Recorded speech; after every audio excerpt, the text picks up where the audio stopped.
For all those who appreciate the work that we're doing here on Standing for Truth, please hit that subscribe button because we are just getting started.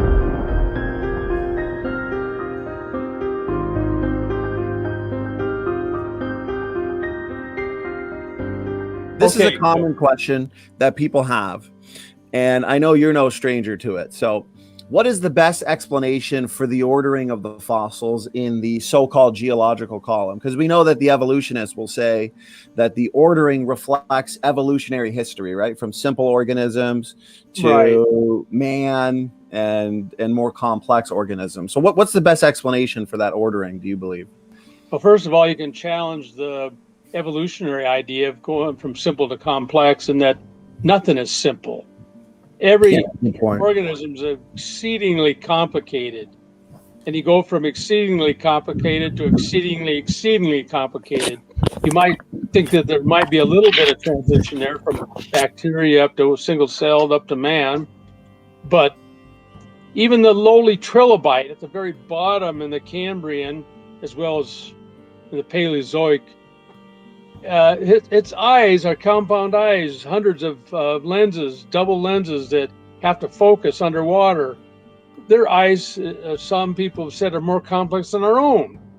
Right from the beginning, and trilobite has no ancestors in the Precambrian leading up to a trilobite. It suddenly appears there, similar to all the other organisms and the gaps in the fossil record that indicate creation and the flood. So we can challenge them on a lot of aspects of the fossil record. As far as us explaining it, which, by the way, the Lord has led me over the years to not necessarily bash evolution, which I found easy, but to answer challenges that they give to us. So in that, I go along with generally what most creation scientists have surmised is due to ecological zonation. Vertical for one thing. You find a lot of bottom organisms first, and then fish, and then you come to the terrestrial organisms, which is a flood that affect the deeper ocean parts and come up and over the land.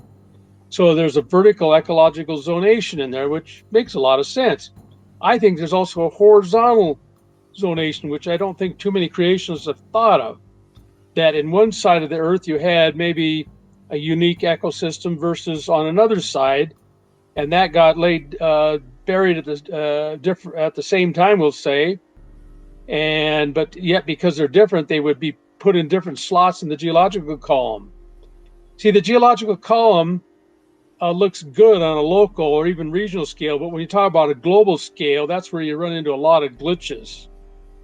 And so, for instance, flowering plants, they don't show up until the Cretaceous. And then you got to say, where were they in all that time before that? Well, it could be that they were deposited just as early as some of the older plants, the ones, the Carboniferous coal ones, but in a different area of the earth. A horizontal zonation. Nobody's really worked on that too much, and there's a lot of things that could be explained by that. Diatoms aren't seen in the fossil record until I think about the middle Mesozoic.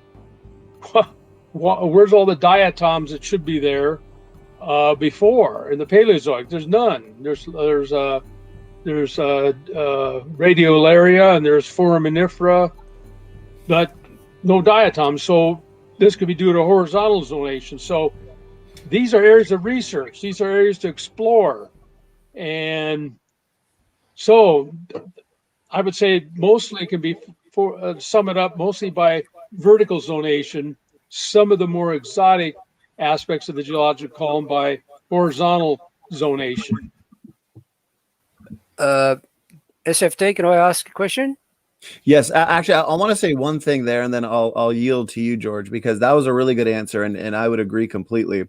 And I like how you pointed out that when it comes to the whole simple to complex, they are oversimplifying it, because that's not what we actually find. When we go to the first layers with an abundance of fossils in them, you know, we see no fossils, and then layers with every one of the body plans of the major division of creatures and animals. Right, and even more than are extinct. Right. Right. So I liked how you pointed that even a trilobite has a very complex lens system, and there's nothing simple about that. So Right.